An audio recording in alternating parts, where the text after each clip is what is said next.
because you can play all those different things and you get all those different sounds. It really helps the groove propel. Remember, everything you do behind a drum set when you play a groove is to really help the groove move and breathe.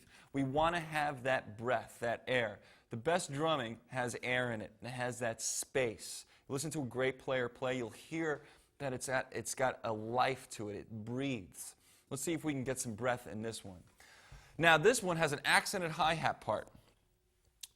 And I like this one because the hi-hat is going to really take care of it. The hi-hat has been our connective tissue for so much of the time up until now. And you'll notice that now it's going to really, really take care. It's going to really nurse the bass drum and the snare drum and make sure they play in exactly the right spots. Let's get the 8th note going with those nice pumping accents. 1, 2, 3, 4. 1 and 2 and 3 and 4 and 1 and 2 and a groove. And 1 and 2, 4, 1 and 2, 4, 1 and 2, 3, 4, 1, 2, 4, 1, 2, 3, 4, 1, 2, 1 and 2, 1 and 2, 1, 2, and 1, 2, 3, 4. A lot going on in there, a whole lot going on in there. But you know what? If you take it slow and take it easy, you're going to be fine. Just work it out, because those 8th notes take care of you. If you're going to play on E's and U's, you play right in the middle. 1 and 2 and 3 and 4 and E, E, E, E, E, E, 1. Verbalize it, play it. I spent a lot of time sitting, verbalizing drumming before I've played it. It's helped me adapt to situations quickly and also helped me get a very good relationship with good, solid time. I recommend you do the same thing too. Now I'm going to play this with a couple different examples, and you can see how, like on the second example, I'm going to probably take some liberties. You can too. Here we go.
Sadly, we're at the end of our funk section already. Just 3 little grooves. And I don't need to tell you this, but I'm going to say it anyway. The world of funk drumming is a lot more vast than these 3 grooves. If this inspires you and you get into it, go see some funk drummers. Go listen to some funk records and start to get into the drumming. It's an amazing thing. It's so much fun to play. You can see why drummers love to play funk beats. Here's the last one. Record producers call this the stutter, because the snare drum that is usually on 2 on rock things is now going to be moved to the 16th note before 2. So it sounds like it's a little bit of a hiccup. Kind of cool. Let's see what it sounds like. 1, 2, 3, 4.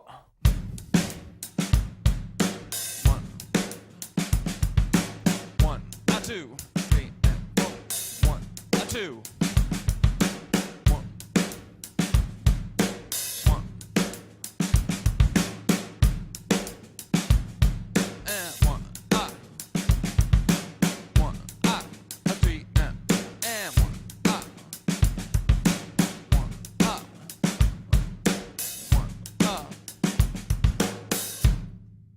Now when I'm playing that, you can see my left hand sometimes kind of just drops down and plays some more ghost notes, those ghosts that we talked about before. And there's a technique that I used on this one, and I actually used it on the last one too. If you look at this last 16th note of groove number 12, you can see there's a little line written through the 16th note, and that means that you buzz it. A little bit of a draggy buzz thing. Put those in sometimes randomly during grooves. 1, 2, 3, and like a 3, and it's a very funky sound.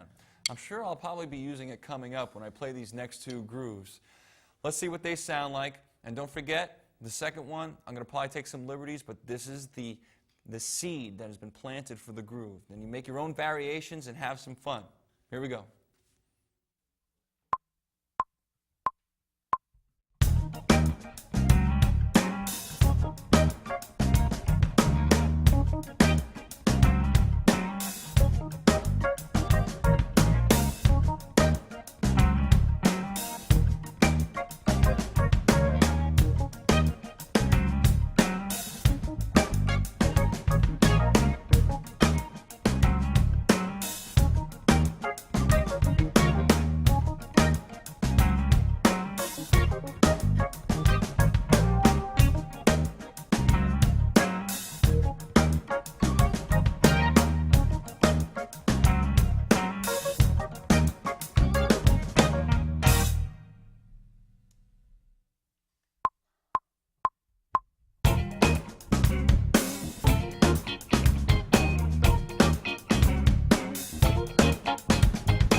The R&B section of the groove poster. This is number 14, and it kicks us off into the rhythm and blues, or R&B. It's also definitely related to the hip-hop world. A lot of these R&B grooves have been borrowed and used in the hip-hop world. A lot of them are used on machines, but don't let that bother you, because you'll find that all artists really do love the sound of a drummer playing grooves, especially live. There's nothing like the soul of a musician. It's actually kind of fun to take some of those machine grooves, dissect them, put them on the drum set, and see what you can kind of come up with. It's very, very interesting. So we're going to look at this first groove. Now remember, when we talked about the 16th note sections, the 16th note rock grooves, we were playing two hands. We are now going to play one. That R&B texture really comes from a single stick on the hi-hat. You'll see what I mean. It has a completely different texture. Let's play this groove. Let's play the 16th notes first on the hi-hat. 1E and the 2E and the 3E and the 4E and the 2, 3, 4. 1, 2, 3, 4, and 1, 2, 3, 4. 1, 2, 3, 4. 1, 2. Now let's add the bass drum. 2, 3, 4. 1, 3, 4. 1, 2, 3, and 4. 1, 2, 3, 4. 1, 2, 3. Now the snare. 1, 1, and 1, 2, a 3E and a 4. And 1, 2, 3, 4. 1, 2, 3, and 4. And 1, 2, 3, 4. 1, 2, 3, and 4. And 1, 2, 3, 4. 1, 2, 3, and 4. And 1. Now when I play that groove, you can see how the hi-hat has a life. That's the connective tissue. Those 16th notes, they flow through the groove. They bind it together. If you don't have the chops to play that, first of all, you can always play it slower. But work on your single surface rudiment stuff to get your chops up to a point where you can play something like that. That groove, you can see I use a motion here. It's not an accent.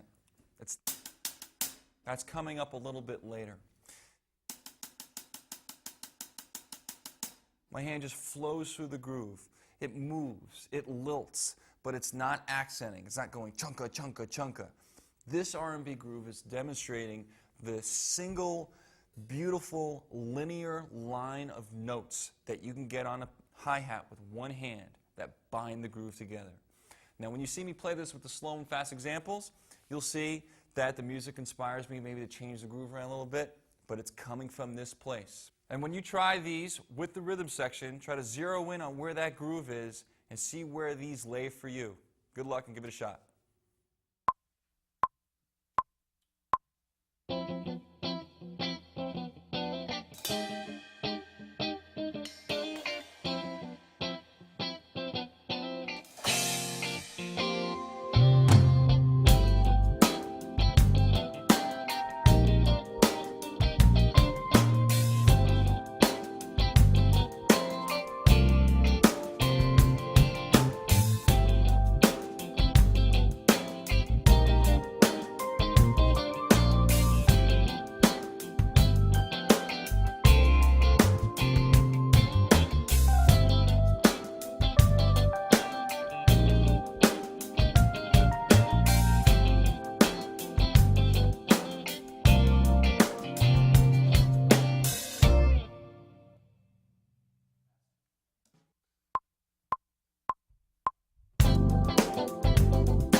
Let's take a look at groove 15, the second of our R&B grooves. This is a very interesting groove. It's got a lot of coordination stuff going on, so take it easy out there if it's throwing you a little curveball.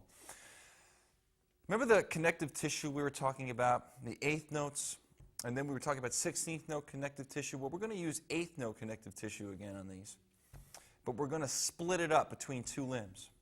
We're going to play quarter notes here, upbeat eighth notes here. So when you put the two together, it's going to sound 1 and 2 and 3 and 4 and that's going to be what binds this groove together. Let's see what it sounds like. 1 and 2 and 3 and 4 and 1 and 2 and 3 and 4 and 1 and 2 and 3 and 4 and 1 and 2 and 3 and 4 and 1. Nice and steady. That alone can be an issue, making that even. Try doing that a couple times first. Now, let's put the whole groove in. And we're going to do something with this groove too. We're going to introduce a slight swing feel, which is all the rage in the hip-hop world. They love putting a slight swing, sometimes pretty pronounced, but most of the time pretty slight on these grooves. So they get a little bit of a bounce happening. It's really, really cool. It fattens the pocket, and it definitely gives it a different flavor. Let's see what happens when we try to play this thing with that little bit of a swing feel. Here we go.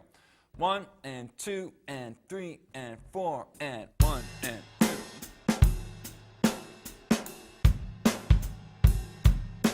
1 and 2 and 3 and 4 and 2 and 3 and 4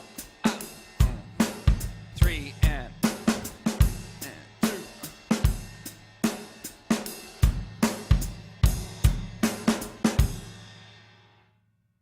of stuff going on in there. Take it easy, work it out. Break down any limb combinations you want to. You might just want to play this with the ride cymbal and take the hi-hat out, or maybe just try the bass drum, ride cymbal, hi-hat, any combination to figure out where any little things might be going on. Now these next two musical examples are wildly different. They're really cool. The second one is really burning, and I know I'm going to take some liberties here. So enjoy it, have some fun, and you take some liberties too, and just dive in and have a good time. Here we go.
Groove 16 is really cool. It's going to have an accented hi-hat part.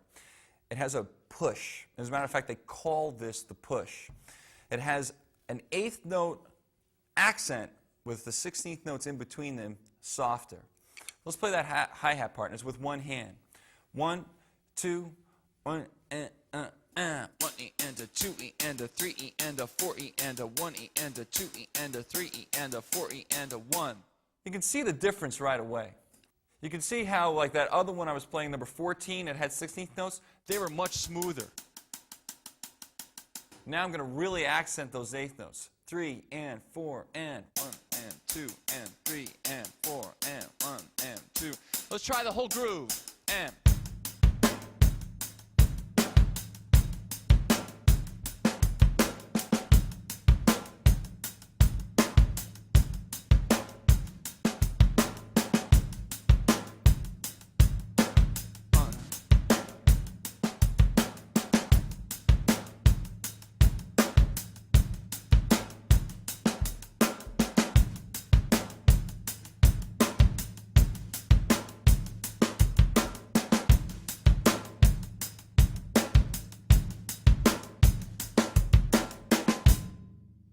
now you can see how there's a little bit of coordination going on there. The bass drum is playing some stuff, and just work it out, count it out, as we always do. Slowing down and working it out is the key to unlocking all these grooves if you're having a problem playing them.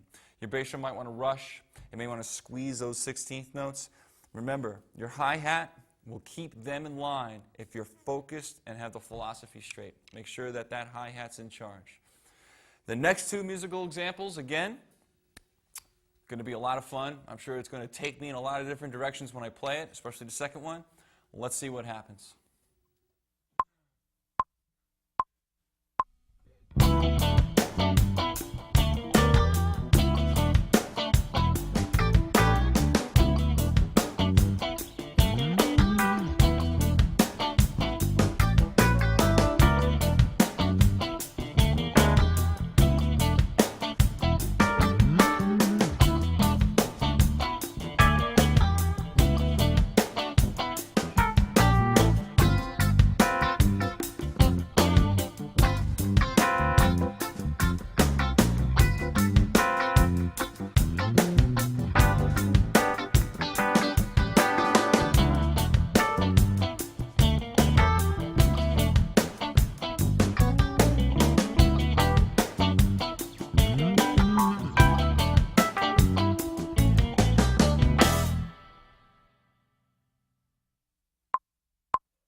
last of the R&B grooves. This is 17 off the poster, and this is going to introduce a term called a halftime shuffle. There's lots of different ways to play these halftime shuffles. The most important thing you have to remember, though, when you play the hi-hat part, you pick a swing factor and you stick with it. So let's play some right now and keep it consistent. Try it with me, and let's see if we can really zone in on getting a swing thing together and keeping it exactly the same. Now you'll notice that the poster, the hi-hat part is written with dotted 16ths and 30 seconds. But that's going to be swung. If we played that exactly as written, it'd be one. That doesn't really feel very good, does it? So we're going to swing those and make them a little bit more of a lilt. Let's try it. 1, 2, 1, 2, 3, 1 and 2 and 3 and 4 and 1 and 2 and 3 and 4 and 1 and 2 and 3 and 4 and 1 and 2 and now the groove and 1.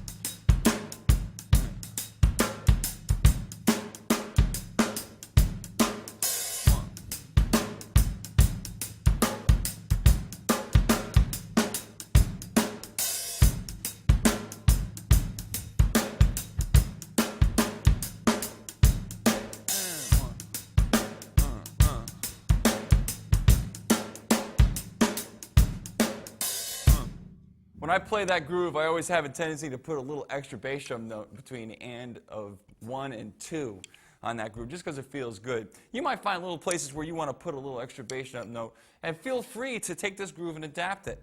As long as you stay in that factor, that swing factor that you pick. So when you pick that hi-hat note, when you pick the hi-hat groove and you're going, what if I played it a little bit straighter? Still swinging, but straighter. You know, it's fatter. What about a little bit tighter? All those grooves and those interpretations are completely valid. You just got to lock in the bass and the snare with the hi-hat and keep it consistent, because the other musicians that you play with are going to need something to latch onto. The hi-hat is going to provide that for them. That will be the connective tissue for not only you, but the entire band. Now we're going to play this with a couple of tunes, and as you can probably see, I'm going to take some liberties. And again, as I've said time and time again, I want you to have fun with these. Start by playing the groove I show you, that's on the poster. But then, go nuts. Have some fun. Break it out. Take some chances. The best stuff I've ever come up with has been from mistakes. I really, really recommend that you just go out on a limb and just have some fun. If you're in your basement, in your practice room, the practice police are not going to come arrest you if you make a mistake. Trust me. If that had happened, I would have been arrested a long time ago. So just have some fun, and let's see what these sound like with some music. Here we go.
Now for something completely different. We're going to shift gears and move on to the jazz section of the groove poster. We're going to play a lot differently than we've been playing up until now. And we've also changed our drum set. We've gone down to a 4-piece, changed our cymbals. These are better for jazz. And the one thing I did not change, though you would if you could, is use a smaller bass drum. And when you listen to jazz records, which is very, very important, you're going to hear probably a very open sound, a smaller sound than what we have.